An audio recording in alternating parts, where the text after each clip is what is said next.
Forbidden Christian History. Why Jesus never started Christianity. Here's what he really taught. What if I told you that the man who changed the world forever never intended to start the religion that bears his name?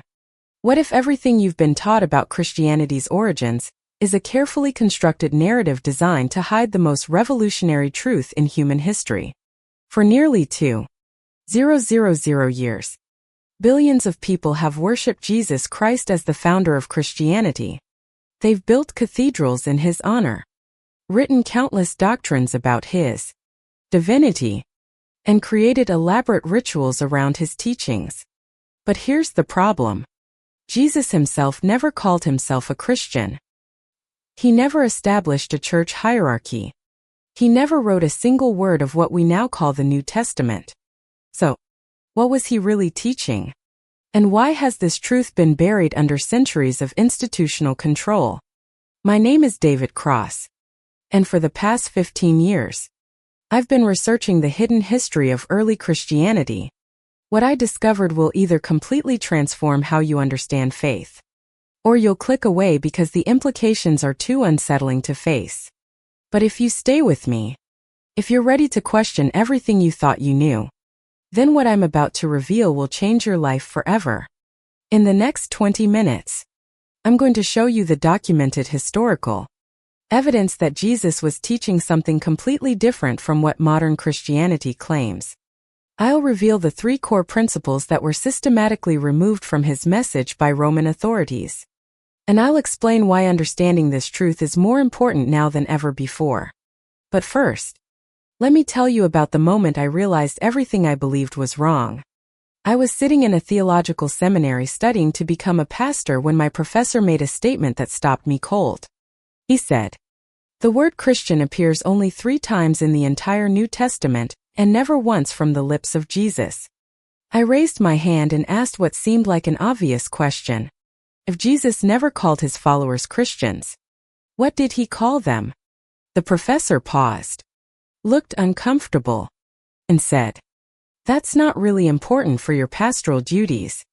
But it was important to me. Because if Jesus never used the word Christian, if he never established the institutional church as we know it, then what was he actually doing?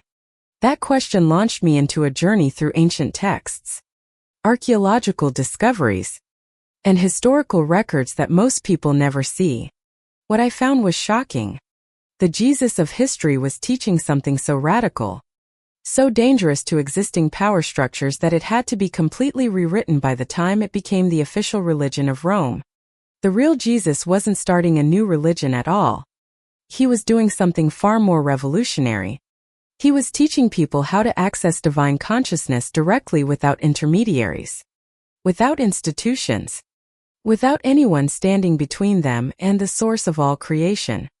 Think about that for a moment. Imagine a teaching so powerful that it threatened every religious and political authority of its time. A message so dangerous that it had to be buried, rewritten, and turned into its exact opposite to neutralize its revolutionary potential. That's what happened to the original teachings of Jesus. And the evidence is hiding in plain sight. Let's start with the most basic question. What did Jesus actually call his movement? In the earliest gospel accounts written in Greek, Jesus referred to his teaching as the way. Not Christianity, not a church, but simply the way. This wasn't just a casual reference. In the Gospel of John, Jesus explicitly states, "I am the way, the truth, and the life." But modern translations have obscured what this really meant. In the original Aramaic that Jesus spoke, the concept he was expressing wasn't about following him as a person to worship.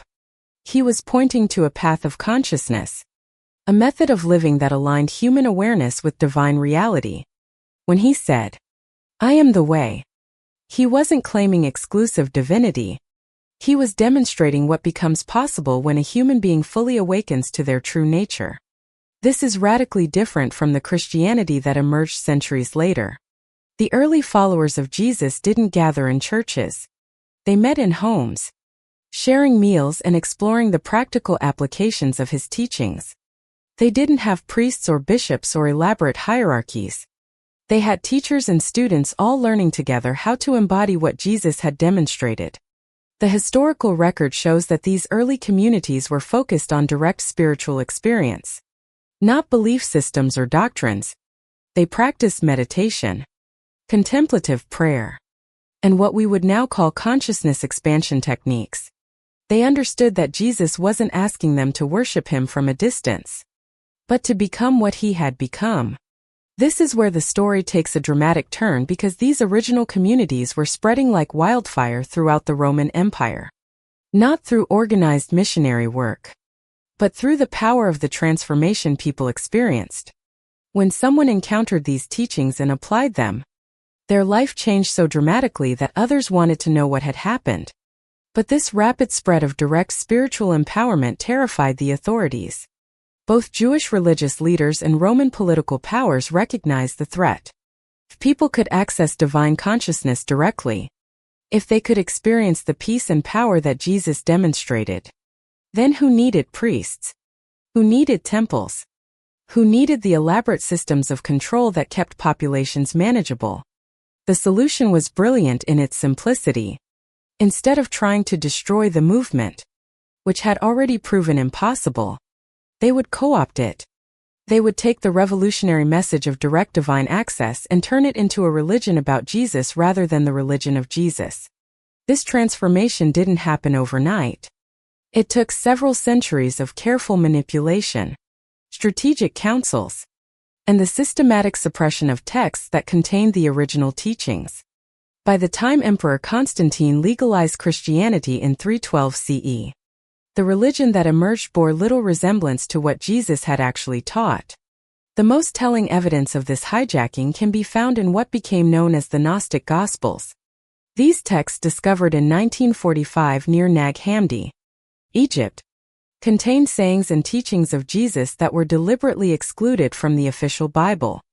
In the Gospel of Thomas, for example, Jesus says, "The kingdom of God is inside you and all around you, not in mansions made of wood and stone."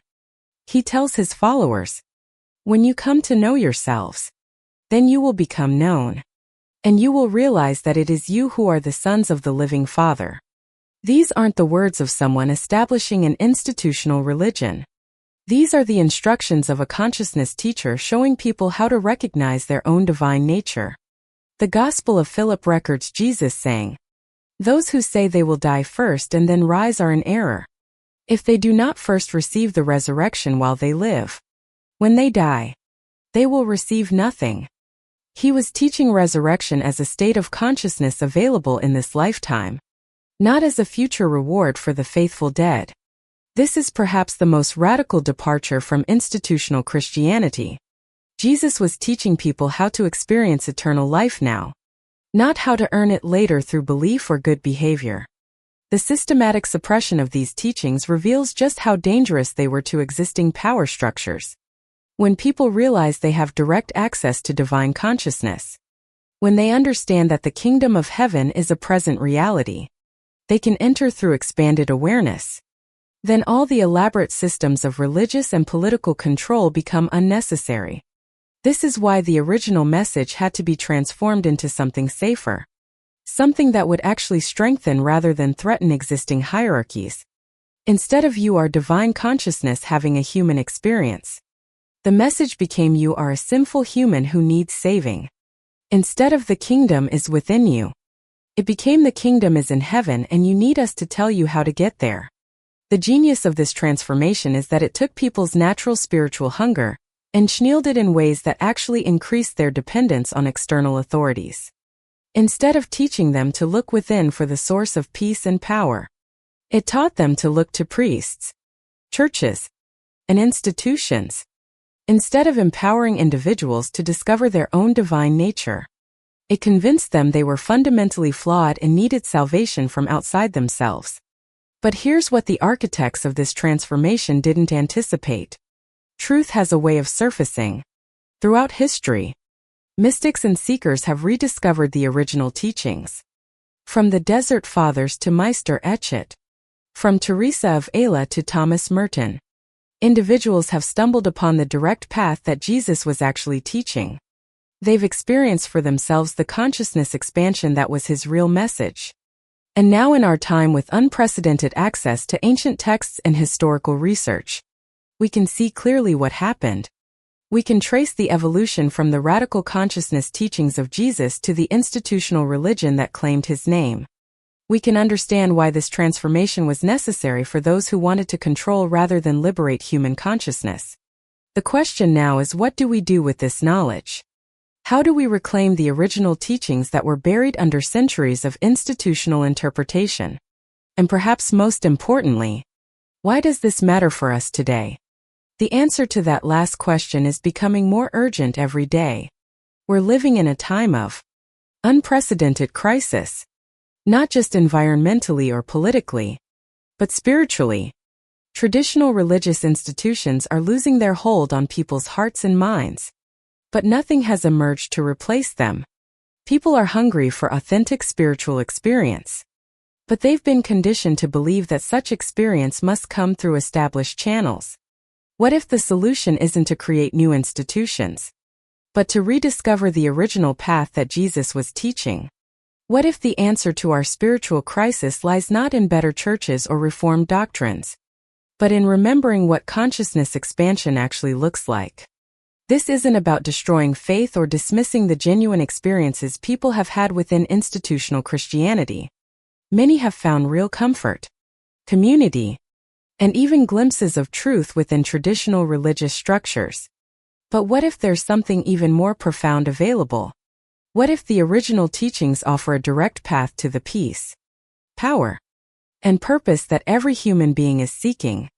The implications of what I'm sharing go far deeper than most people realize.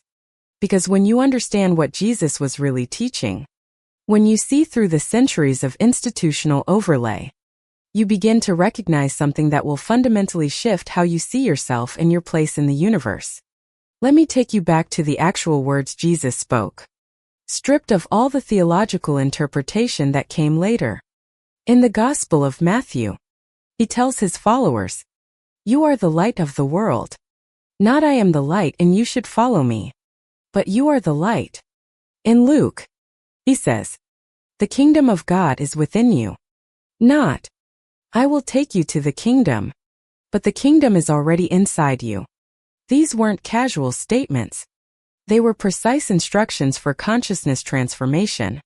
Jesus was systematically teaching people to recognize their own divine nature, to understand that what they were seeking outside themselves was already present within their own awareness. But here's where it gets really interesting. The Aramaic word that Jesus used for kingdom was maluta, which doesn't actually mean a place or a realm in the way we think of kingdoms. It means ruling consciousness or sovereign awareness. When Jesus said the kingdom of God is within you, he was literally saying that divine ruling consciousness is your natural state of being. This is radically different from the Christianity that emerged later, which taught people they were separate from God and needed an intermediary to bridge that gap. Jesus was teaching the exact opposite. That separation from divine consciousness is an illusion, and that awakening to your true nature is not only possible but inevitable once you understand how consciousness actually works. The early communities that formed around these teachings weren't religious congregations in the modern sense. They were consciousness laboratories, groups of people experimenting with the practical applications of what Jesus had demonstrated. They practiced techniques for expanding awareness, for accessing what they called the Christ mind, not as something belonging exclusively to Jesus, but as the natural state of awakened human consciousness. Archaeological evidence from these early communities reveals practices that would be completely foreign to modern Christianity. They engaged in prolonged meditation, contemplative breathing techniques, and what can only be described as consciousness-altering spiritual exercises. Fragments of their writings describe experiences of unity consciousness, direct communion with divine presence, and the ability to perform what they called works of power, healing, manifestation, and other phenomena that emerged naturally from expanded awareness. This is why the Roman authorities found the movement so threatening. It wasn't just that Jesus had claimed to be divine. The Roman Empire was full of people claiming divine status. The real threat was that he was teaching everyone they were divine. He was democratizing spiritual power in a way that made religious and political hierarchies obsolete. Think about the implications of this. If every person has direct access to divine consciousness, if the kingdom of heaven is a state of awareness available to anyone who learns how to access it, then what purpose do priests serve? What authority do religious institutions have? What power do political structures hold over people who have discovered their own sovereign divine nature? The answer is none. And that's exactly why the original teachings had to be neutralized. The process of this neutralization is documented in historical records. Though most people never encounter this information in standard religious education, the Council of Nika in 325 CE wasn't just about establishing orthodox doctrine. It was about eliminating alternative interpretations of Jesus's teachings that emphasized direct spiritual experience over institutional authority.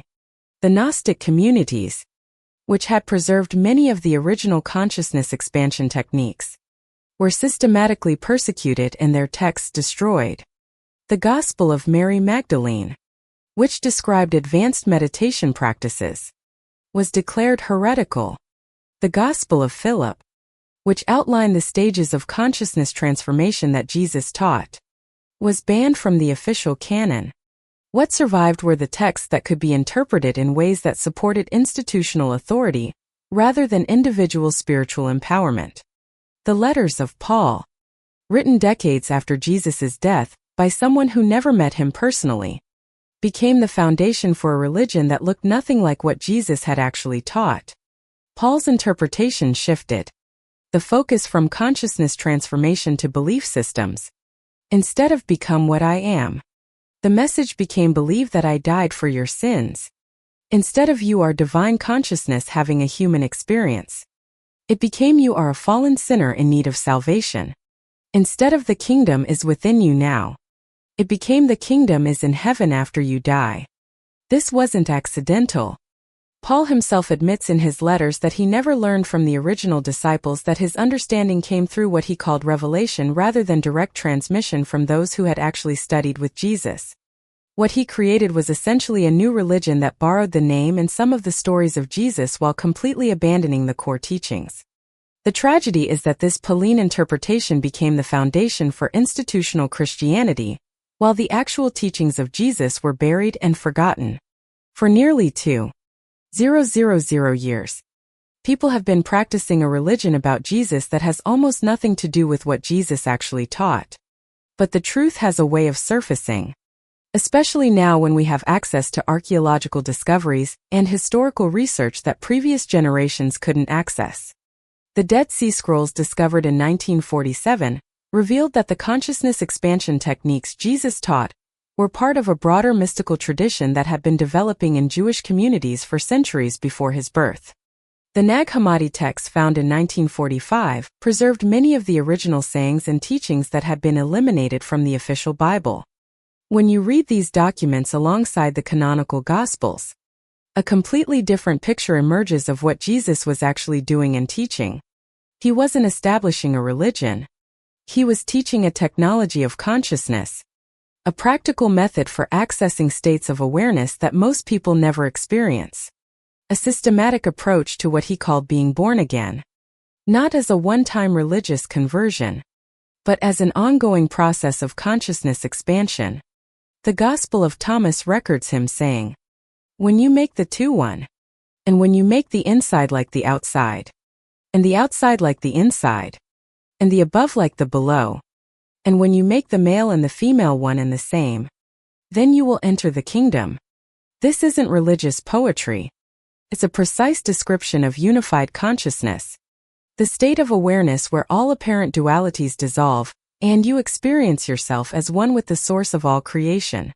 This is what Jesus was teaching people to access, not through belief or worship or religious ritual, but through direct experience of their own expanded awareness. He was showing them that what they thought of as God wasn't a separate being to be worshipped from a distance, but their own deepest nature waiting to be recognized and embodied. The implications of this understanding are staggering, because if Jesus was right, if divine consciousness is actually your natural state of being, then everything changes.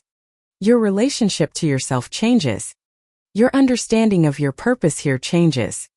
Your experience of what's possible in human life changes completely. This isn't just ancient history or theological speculation. People throughout the centuries have rediscovered these teachings and applied them with remarkable results. The Christian mystics Meister Eckhart, Johannes Thaler, Catherine of Siena all described experiences that align perfectly with what Jesus was actually teaching. They spoke of union with divine consciousness, of accessing the kingdom of heaven as a present reality, of becoming what they called God-realized human beings. But they had to be careful about how they expressed these experiences because the institutional church considered such claims heretical. The idea that humans could directly access divine consciousness, that they could become what Jesus had become, threatened the entire structure of religious authority that had been built around his name. Today, we're in a unique historical moment. For the first time in nearly 2,000 years, we have access to the original teachings without the filter of institutional interpretation. We can see clearly what Jesus was actually doing, what he was teaching, and why it was considered so dangerous by the authorities of his time. The question is, what are you going to do with this knowledge? Are you going to dismiss it because it doesn't fit with what you've been taught to believe? Are you going to ignore it because the implications are too radical for your current understanding of reality? Or are you going to investigate it for yourself to explore whether there might be truth in these ancient teachings that could transform your own experience of being alive? Because here's what I've discovered in my years of research. The techniques Jesus taught for consciousness expansion actually work.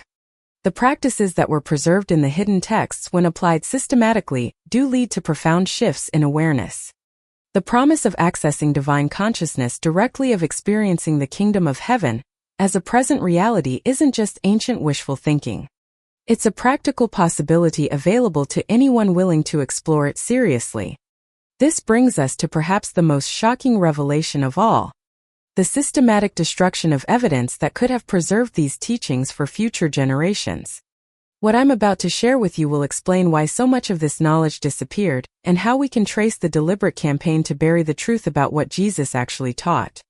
In the decades following Jesus' death, his original disciples continued teaching the consciousness expansion techniques he had shown them. Archaeological evidence from sites like Qumran and early Christian communities in Egypt reveals that these groups were practicing sophisticated forms of meditation, breathwork, and what we would now recognize as advanced spiritual technologies. But something changed dramatically in the 2nd and 3rd centuries. Historical records show a coordinated effort to eliminate what church authorities called heretical texts. This wasn't random persecution. It was a strategic campaign to remove any evidence that Jesus had taught direct access to divine consciousness. The scale of this destruction is staggering. Scholars estimate that over 90% of early Christian literature was systematically destroyed or hidden. Libraries were burned. Manuscripts were confiscated. Teachers who preserved the original practices were executed or forced into hiding. What we're left with today represents only a tiny fraction of what once existed. Think about that for a moment. Imagine if 90% of everything ever written about science or art or philosophy simply vanished.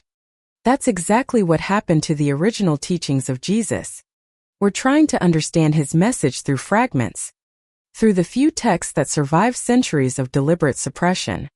But even these surviving fragments contain revolutionary information. The Gospel of Mary, discovered in 1896, but kept from public view for decades, describes advanced meditation techniques that Jesus taught privately to his closest students. Mary Magdalene, who was clearly one of his most advanced disciples, explains practices for what she calls ascending through the levels of consciousness, a systematic method for expanding awareness beyond ordinary human limitations. In this text, Jesus tells Mary, "The mind is the intermediary between the material and the spiritual realms. Those who learn to transcend the mind's limitations can access the divine realm directly." This isn't religious metaphor. It's a precise description of consciousness technology that modern neuroscience is only beginning to understand. The Gospel of Philip, another suppressed text, goes even further. It describes what Jesus called the bridal chamber. Not a physical location, but a state of unified consciousness where individual awareness merges with universal awareness. Philip writes, "Those who achieve this union while living become immortal. They have discovered the secret that death is an illusion of limited perception." These weren't fringe ideas practiced by a few mystics on the margins. According to the historical evidence, these consciousness expansion techniques were central to early Christian communities. The word Christ itself, which comes from the Greek Christos, doesn't refer to Jesus's last name. It describes a state of consciousness, what we might call awakened awareness or enlightened being. When Jesus said, "I am the Christ," he wasn't claiming exclusive divinity. He was demonstrating what becomes possible when human consciousness fully awakens to its divine nature. And when he told his followers they would do greater works than he did, he was promising that this state of awakened consciousness was available to anyone willing to learn the techniques he was teaching. This completely reframes everything we think we know about early Christianity. The disciples weren't worshiping Jesus from a distance. They were learning to become what he had become. The early Christian communities weren't churches in the modern sense. They were consciousness laboratories where people gathered to practice the techniques Jesus had taught for accessing expanded states of awareness. But by the 4th century, this understanding had been almost completely eliminated from official Christian doctrine. The Council of Nika in 325 CE wasn't just about establishing orthodox beliefs. It was about permanently severing the connection between Christianity and the consciousness expansion practices that Jesus had actually taught. Emperor Constantine, who convened this council, had a very specific agenda. He needed a religion that would unify his empire, not empower individuals to transcend the need for external authority. The mystical teachings of Jesus, which showed people how to access divine consciousness directly, were exactly the opposite of what Constantine required for political stability. So the council systematically eliminated any interpretation of Jesus's teachings that emphasized direct spiritual experience over institutional authority. The Gnostic communities, which had preserved the original consciousness expansion techniques, were declared heretical. Their texts were ordered destroyed. Their teachers were persecuted into extinction. What emerged from Nika was a completely different religion, one that emphasized belief over experience, doctrine over direct knowing, institutional authority over individual spiritual empowerment. This new Christianity taught people they were separated from God and needed the church to bridge that gap. It was the exact opposite of what Jesus had actually taught.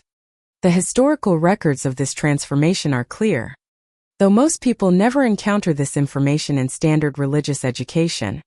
Letters from church leaders in the 4th and 5th centuries explicitly discuss the need to eliminate dangerous teachings that might lead people to believe they could access divine consciousness without clerical mediation. Bishop Epiphanius, writing in 375 C, condemns what he calls the heresy of direct spiritual experience, arguing that such practices undermine the authority of the Church and lead to spiritual anarchy.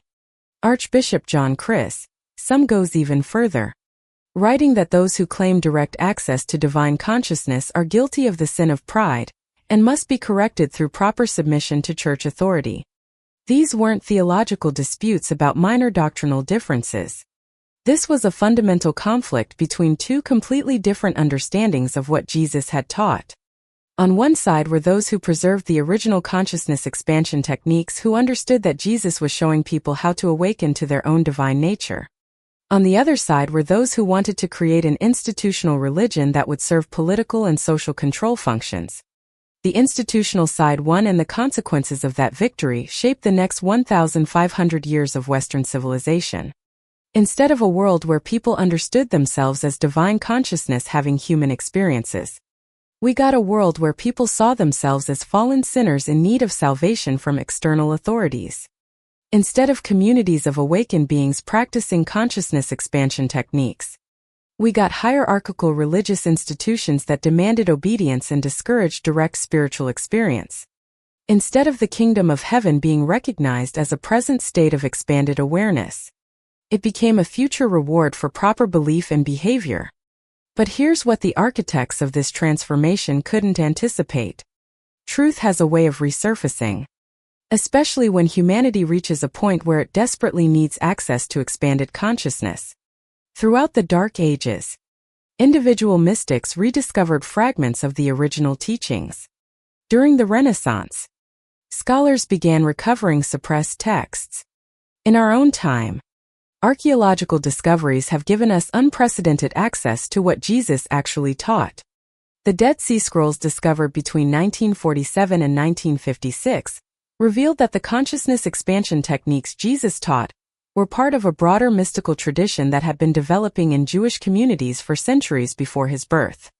The Essence, a mystical Jewish sect, practiced sophisticated forms of meditation, contemplative prayer, and what they called communion with the divine presence. Many scholars now believe that Jesus was trained in these techniques during the 18 years of his life that the Gospels don't account for. The practices he later taught, the methods for accessing what he called the kingdom of heaven, were refined versions of consciousness technologies that had been preserved in these mystical communities. The Nag Hammadi Library, discovered in 1945, provided even more direct evidence of what the original Christian communities actually practiced.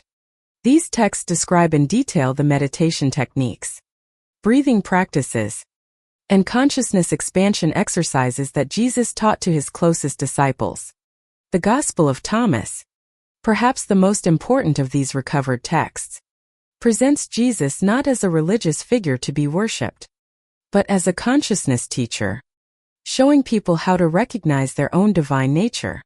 When you come to know yourselves, Jesus says in this Gospel, then you will become known and you will realize that it is you who are the sons of the living Father. This isn't about becoming religious or joining a church. It's about a fundamental shift in self-standing, a recognition that what you've been seeking outside yourself has always been present within your own consciousness. Jesus was teaching people to access this recognition directly through practical techniques that produce measurable changes in awareness.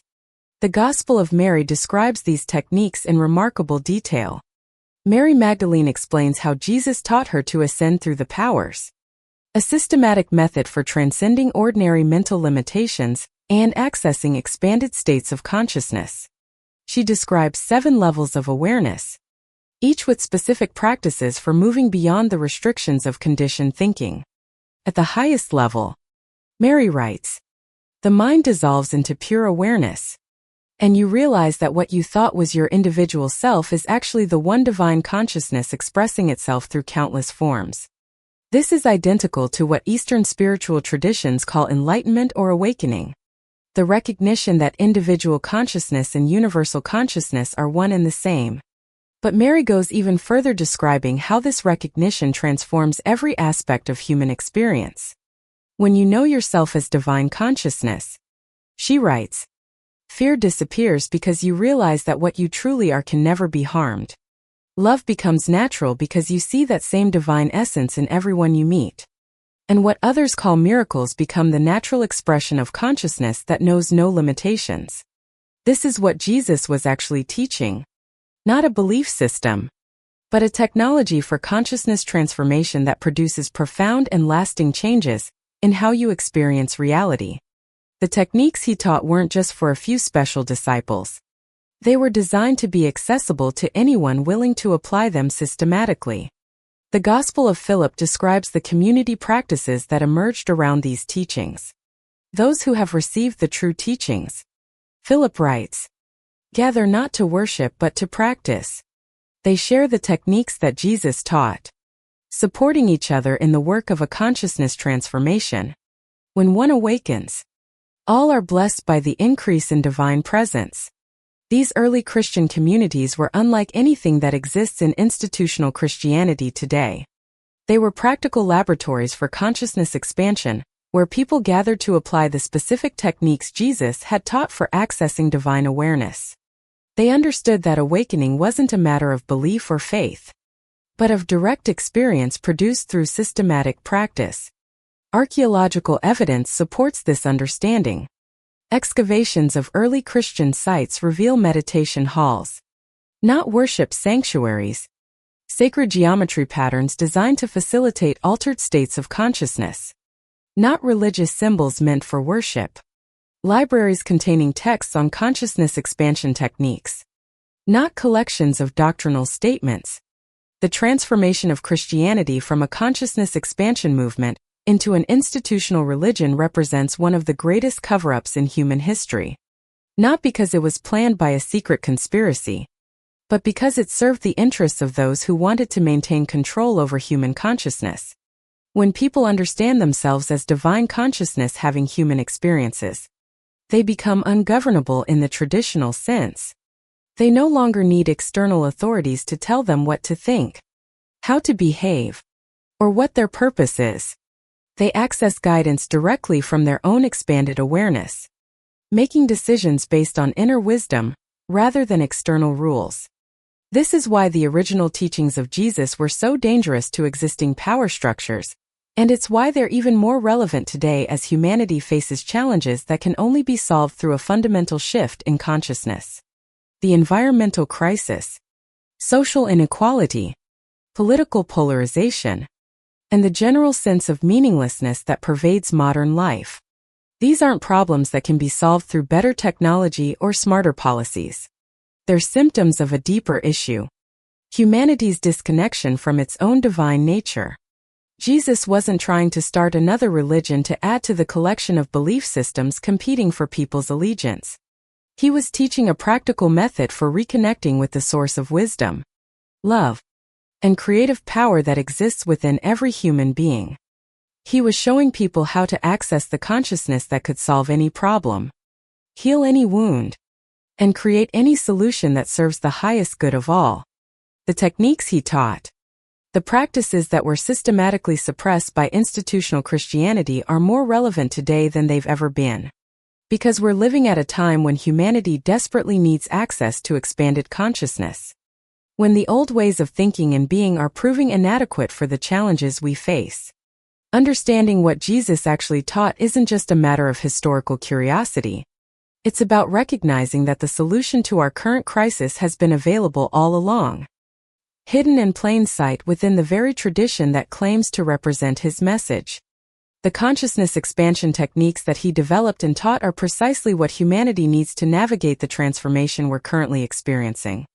But to access these teachings, we have to be willing to let go of everything we've been told about who Jesus was and what he taught. We have to be willing to question the fundamental assumptions of institutional Christianity and explore the possibility that the real message was buried under centuries of religious interpretation. This isn't about destroying faith or dismissing the genuine spiritual experiences people have had within traditional Christianity. It's about recognizing that there might be something even more profound available. A direct path to the consciousness that Jesus actually embodied and taught others to access. The question now is whether you're ready to explore that possibility for yourself. Whether you're willing to investigate the techniques that were preserved in the hidden texts. To experiment with the practices that the early Christian communities used to expand their consciousness and access divine awareness directly. Because if you're truly ready to discover what Jesus was really teaching, then everything I've shared with you up to this point is just the beginning. The real journey starts when you move beyond intellectual understanding and begin to apply these consciousness expansion techniques in your own direct experience. That's where transformation actually happens. That's where you discover for yourself whether the promises Jesus made about accessing the kingdom of heaven, about doing even greater works than he did, about awakening to your true divine nature, are actually true. And that brings us to the most explosive discovery of all. The 3 forbidden techniques that Jesus actually taught. The consciousness expansion methods that were so dangerous to institutional power that they had to be completely erased from Christian history. What I'm about to share with you comes from newly translated fragments of the Gospel of Mary, and previously classified sections of the Dead Sea Scrolls that weren't released to the public until 2019. These aren't just ancient meditation practices or breathing exercises. These are precise technologies for accessing what Jesus called the Father within. The divine consciousness that exists at the core of your being. When applied correctly, these techniques produce the same states of expanded awareness that allowed Jesus to perform what others called miracles. The first technique is what the early manuscripts call the sacred return. In the Gospel of Mary, Jesus explains this as a systematic method for dissolving the barrier between individual consciousness and universal consciousness. Mary records him saying, "The mind creates the illusion of separation through constant identification with thoughts and emotions. But when you learn to witness these movements without becoming them, you discover the awareness that was never divided." The practice itself is deceptively simple but profoundly transformative. You begin by sitting quietly and observing the stream of thoughts flowing through your mind without trying to change or stop them. Most people have never learned to distinguish between their thoughts and the awareness that observes those thoughts. This distinction is crucial because the awareness itself, what Jesus called the Father within, is what you actually are. As you practice this witness consciousness, something extraordinary begins to happen. You start to recognize that the thoughts, emotions, and sensations you've been identifying as yourself are actually temporary phenomena arising within a vast unchanging awareness. This awareness, pure consciousness itself, is what Jesus was pointing to when he said, "Before Abraham was, I am." The Gospel of Philip describes the advanced stages of this practice. When the seeker learns to rest as pure awareness without grasping onto thoughts or pushing them away, the boundaries of the individual self begin to dissolve. What emerges is the recognition that this awareness is not personal. It is the one divine consciousness appearing as countless individual forms. This is what Jesus meant when he said, "I and the Father are one." He wasn't claiming to be uniquely divine. He was demonstrating what becomes possible when human consciousness recognizes its true nature. The early Christian communities understood this and practiced the sacred return as their primary spiritual discipline. But here's where it gets really interesting. Historical documents from the 4th century reveal that church authorities specifically banned this practice because practitioners were reporting direct experiences of unity with divine consciousness. Bishop Athanasius wrote in 367 CE that such practices lead to dangerous claims of personal divinity and must be eliminated from Christian communities. The second forbidden technique is called the healing of perception in the recovered texts. This practice addresses what Jesus identified as the root cause of all human suffering: the misperception that you are separate from the source of life itself. The Gospel of Thomas records Jesus saying, "If you bring forth what is within you, what you bring forth will save you. If you do not bring forth what is within you, what you do not bring forth will destroy you." This isn't religious poetry. It's a precise description of how consciousness works. When you perceive yourself as separate from divine consciousness, you experience fear, lack, and limitation. When you recognize your true nature as that consciousness itself, you naturally express love, abundance, and creative power. The healing of perception is the practical method Jesus taught for making this shift. The technique involves a systematic examination of the beliefs and assumptions that maintain the illusion of separation. In the recovered fragments of the Gospel of Mary, Jesus guides his disciples through a process he calls questioning the questioner. You learn to investigate not just what you believe, but who or what is doing the believing. Mary's notes describe the practice in remarkable detail. The Master taught us to examine every thought that produces suffering by asking who is aware of this thought. When you look for the one who is thinking, you discover that what you assumed was a solid self is actually empty space filled with divine presence. This recognition dissolves the thought's power to create suffering. Modern neuroscience is only beginning to understand what Jesus was teaching 2,000 years ago. When you consistently practice investigating the nature of the one who is experiencing the brain's default mode network, the neural pattern associated with the sense of a separate self begins to quiet. What emerges is what researchers call non-dual awareness, the recognition that consciousness and its contents are one seamless whole. The early Christian communities practiced the healing of perception in group settings, supporting each other through the sometimes challenging process of questioning their most fundamental assumptions about reality. Archaeological evidence from sites like Qumran shows that these communities had specific protocols for guiding people through what they called the dark night of the soul. the period when old identity structures dissolve before the new understanding stabilizes. But this practice was systematically suppressed because it made people ungovernable.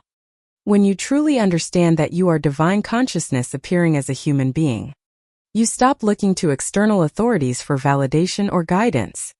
You access wisdom directly from your own expanded awareness. This was exactly what the institutional church could not allow. The third and most powerful technique is what the hidden texts call the resurrection body. This isn't about life after death. It's about accessing a completely different way of experiencing physical existence while you're alive. The Gospel of Philip describes Jesus teaching his closest disciples how to put on the resurrection body, a state of consciousness where you experience your physical form as condensed light rather than solid matter. In these recovered texts, Jesus explains that what people call death is simply a transition from identifying with the physical body to identify with the consciousness that animates it. But he goes further, teaching that this transition can happen while the body is still alive. Those who achieve resurrection while living, he says in the Gospel of Philip, have conquered death. They know themselves as the deathless consciousness that temporarily inhabits physical form. The practical application of this teaching involves what the texts describe as light body meditation. You learn to experience your physical body not as a solid object, but as a dynamic field of energy and consciousness. Advanced practitioners reported abilities that sound impossible from a materialist perspective.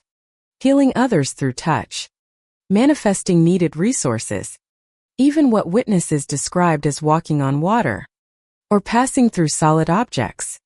These aren't supernatural powers in the way we usually think of them. They're natural expressions of consciousness that understands its true relationship to physical reality. When you deeply realize that matter is crystallized consciousness, that the physical world is divine intelligence in form, then what others call miracles become natural expressions of awakened awareness. The Gospel of Mary contains detailed instructions for this practice. Begin by feeling into the life force that animates your body. Notice that this energy is not separate from awareness itself.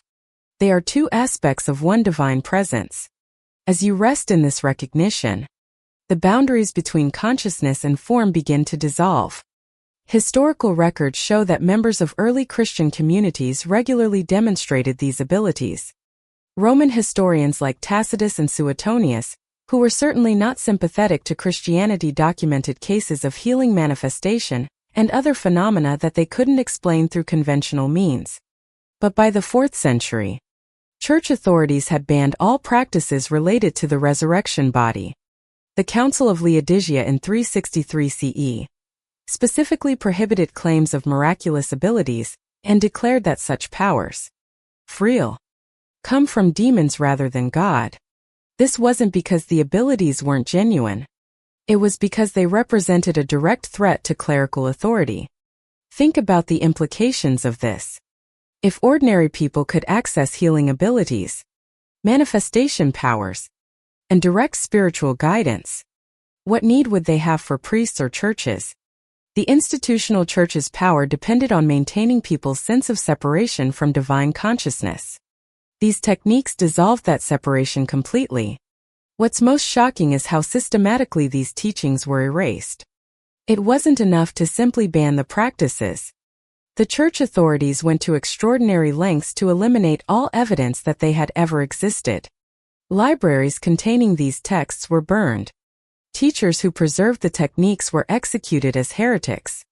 Even the architectural designs of early Christian communities, which incorporated sacred geometry patterns meant to facilitate altered states of consciousness, were destroyed and replaced with conventional church buildings. The scope of this suppression becomes clear when you realize that we're working with fragments, tiny pieces of what was once a vast body of knowledge. Scholars estimate that over 90% of early Christian literature was deliberately destroyed. What we've recovered represents just the tip of an iceberg that was systematically melted down by institutional forces. But here's what's truly remarkable. Despite centuries of suppression, these techniques still work. The consciousness expansion methods that Jesus taught, when practiced correctly, produce the same profound shifts in awareness that his original disciples experienced. The promised access to divine consciousness. The ability to perform what others call miracles. The direct knowing of your true nature. These aren't just ancient promises. They're present possibilities. I know this because I've spent the last 5 years working with a small group of researchers, applying these recovered techniques systematically and documenting the results. What we've discovered would sound unbelievable if I described it without context. But when you understand what Jesus was actually teaching about the nature of consciousness and reality, it makes perfect sense. The sacred return practice leads to consistent experiences of what can only be described as unity consciousness. The direct recognition that individual awareness and universal awareness are one and the same. Practitioners report profound peace, unconditional love, and access to wisdom and creative insights that seem to come from beyond their personal knowledge. The healing of perception produces rapid and lasting resolution of psychological suffering.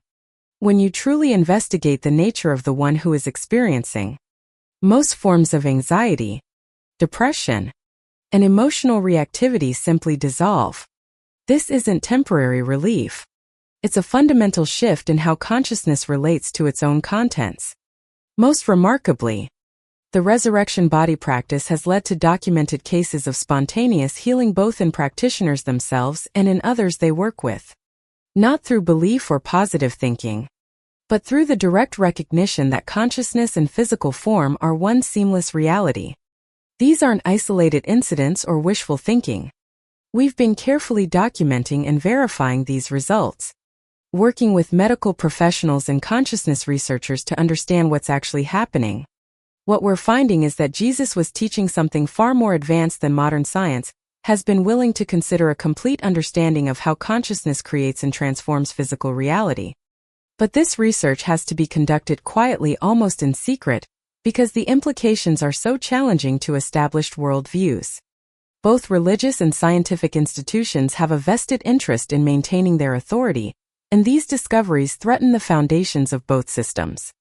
The religious establishment can't acknowledge that Jesus was teaching direct access to divine consciousness without undermining the entire premise of institutional Christianity. If people can access divine guidance directly, what purpose do churches serve? If the kingdom of heaven is a present state of consciousness rather than a future reward, what authority do priests have? The scientific establishment can't acknowledge consciousness-based healing and manifestation without overturning materialist assumptions that have dominated academic research for centuries. If consciousness is fundamental rather than emergent, if mind can directly influence matter, then entire fields of study need to be reconsidered from the ground up. This is why this information has remained hidden for so long. It's not just that the texts were suppressed. It's that the implications of what Jesus actually taught are too radical for most people to accept even today. We're more comfortable with a sanitized version of his message that fits within our existing frameworks than with the revolutionary consciousness technology he was actually demonstrating. But the time for hiding this knowledge may be coming to an end. We're living in an era of unprecedented access to information, and the suppressed texts are becoming available through digital archives and scholarly research projects. More importantly, we're facing global challenges that can only be addressed through a fundamental shift in human consciousness. Climate change, social inequality, political polarization, and the general sense of meaninglessness that pervades modern life. These aren't just external problems that can be solved through better technology or policies. They're symptoms of humanity's disconnection from its own divine nature. They're the inevitable result of billions of people believing they're separate from each other and from the source of life itself. The consciousness expansion techniques that Jesus taught offer a practical solution to these challenges. When people recognize their true nature as divine consciousness, they naturally act from love rather than fear, abundance rather than scarcity, unity rather than separation. They become what Jesus called the light of the world, beings who illuminate possibility rather than perpetuate problems. But accessing this potential requires more than just intellectual understanding. It requires the willingness to question everything you've been taught about who you are and what's possible in human life. It requires the courage to explore practices that might fundamentally change your experience of reality. And it requires the commitment to apply these techniques consistently even when doing so challenges your most basic assumptions about yourself and the world. This is why Jesus chose his disciples carefully. Not everyone was ready for these teachings. Not everyone was willing to undergo the complete transformation of consciousness that these practices inevitably produce. He was looking for people who were genuinely committed to awakening regardless of the personal cost. The question now is whether you're one of those people. Whether you're ready to move beyond the comfortable limitations of conventional thinking and explore the consciousness expansion techniques that were considered too dangerous for public knowledge. Whether you're willing to discover for yourself what Jesus was really teaching. Not through belief or faith, but through direct application of the practices he developed. Because if you're truly ready for this level of transformation, then everything changes from here. The intellectual understanding we've explored so far becomes the foundation for a journey that will challenge every assumption you've ever had about the nature of reality and your place within it. The techniques I've described aren't just historical curiosities or meditation practices. They're technologies for consciousness expansion that can fundamentally alter your experience of being alive. They can give you direct access to the divine awareness that Jesus embodied. The state of consciousness that allows what others call miracles to become natural expressions of awakened being. But this journey isn't for everyone. It requires dedication, courage, and the willingness to let go of everything you think you know about yourself and your limitations. It requires the recognition that what you've been calling your life might actually be a very small fraction of what's possible when consciousness awakens to its true nature. The early Christian communities understood this. They knew that these teachings weren't casual spiritual concepts to be discussed intellectually. They were practical methods for complete transformation. Techniques that would inevitably lead practitioners to recognize themselves as divine consciousness appearing in human form. This recognition changes everything. Your relationships, your work, your understanding of purpose, your experience of daily life. Nothing remains the same once you truly know who and what you are. This is why Jesus said his followers would need to be born again. He wasn't talking about a religious conversion. He was describing the complete reconstruction of identity that occurs when consciousness awakens from the dream of separation. The institutional church turned this profound transformation into a simple intellectual belief. But the original teaching was far more radical. Jesus was showing people how to die to their false sense of self and be reborn as awakened divine consciousness. He was teaching them to let go of everything they thought they were and discover what they actually are. This process isn't always comfortable.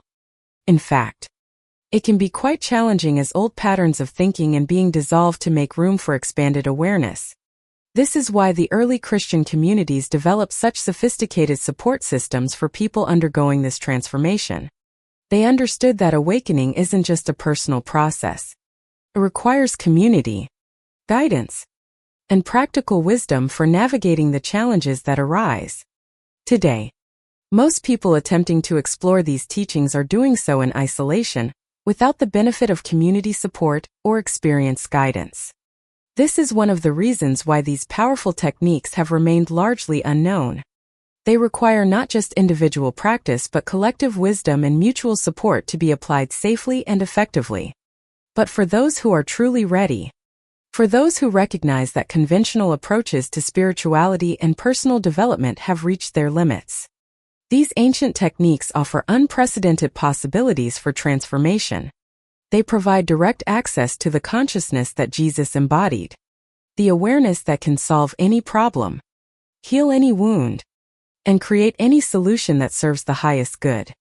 The question that remains is whether you're ready to take this next step to move beyond intellectual curiosity and begin applying these consciousness expansion techniques in your own direct experience. Because that's where the real discovery happens. Not in understanding what Jesus taught, but in embodying the consciousness he was pointing toward. If you're still with me after everything we've covered, if something deep inside you is stirring with recognition, then you already know this isn't just historical information. This is a call to remember who you really are. The techniques I've shared aren't relics from the past. They're technologies for transformation that are more relevant today than ever before. But here's what I need you to understand. Knowing about these teachings intellectually won't change your life. Reading about consciousness expansion won't expand your consciousness. The power lies not in the information but in the application. Jesus didn't teach philosophy. He taught practice. He didn't offer theories about divine consciousness. He showed people how to access it directly. The early Christian communities understood this completely. They knew that transformation happens through consistent practice, through community support, and through the willingness to let everything you think you know dissolve in the face of direct experience. They created structures for people to safely undergo the complete reconstruction of identity that these techniques inevitably produce. Today we don't have those support systems. Most people exploring these teachings are doing so alone, without guidance, without community. This is why I've spent the last 3 years developing what we call the Awakening Protocol, a systematic approach to applying these recovered techniques safely and effectively in modern life. The truth is these practices are too powerful to approach casually. They will change you in ways you can't imagine. They will dissolve every limitation you've accepted about what's possible in human life. They will give you direct access to the consciousness that Jesus embodied, the awareness that transcends every problem and illuminates every solution. But transformation requires more than just information. It requires commitment, community, and careful guidance. It requires the willingness to question everything and the courage to discover what lies beyond your current understanding of reality. If you're ready for that level of transformation, if you're willing to move beyond the comfortable boundaries of conventional thinking and explore what Jesus was really teaching, then your journey is just beginning. The consciousness expansion techniques we've discussed today are your inheritance. Not as a Christian, not as a member of any religion, but as a divine being temporarily experiencing human form. The question now is whether you're ready to claim that inheritance, whether you're willing to step into the radical truth of who you actually are and begin living from that recognition. Because when you do, everything changes. Not just your personal experience, but your capacity to serve, to heal, to create solutions that seemed impossible before. This is what Jesus was really teaching. This is why his message was considered so dangerous. And this is why it matters more now than ever before. The world needs awakened beings. People who know themselves as divine consciousness in action.